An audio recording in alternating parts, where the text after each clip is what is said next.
dal leen ak jàmm mbokk internet yi nga xamante ne bii yéen a ngi siifat ci xibaar ginnaaw bi leen nuyoo siyaar leen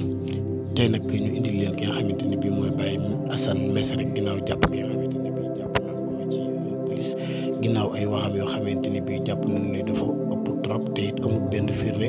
moo tax ñu teg ko loxo yóbbu ko garde fii moom ki nga xamante ne bii mooy Baye Assane Mesere ginnaaw bi mu toogee ci benn studio wax def ci YouTube bi.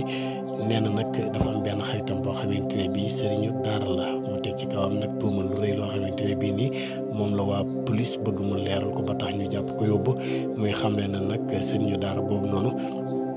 day yàkkataan li nga xamante ni bii mooy ay dongaam yu góor di leen di tëddee ñuy jégalu bu baax ci kàddu gi di leen di tëddee moom sëriñu daara boobu waaye nag tuumal loolu moom Baye Assane Mesere wax na ne mënut a indi benn firnde boo xamante ne bii nii ginnaaw bi ko police yi laajee. bu mu mën a teg ci taabal ji ngir ñu mën a def ko aw li nga xamante ne bii mooy aw lay moom nag mi ngi ci loxo yi li nga xamante ne bii ni mooy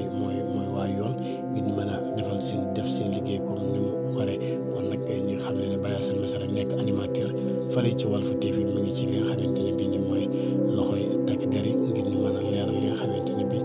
moom la wax ci benn vidéo boo xam ne partagé na ko ci YouTube bi ngir tuumaal benn xaritam boo xamante ne bii ni xaritu sëriñu daaraam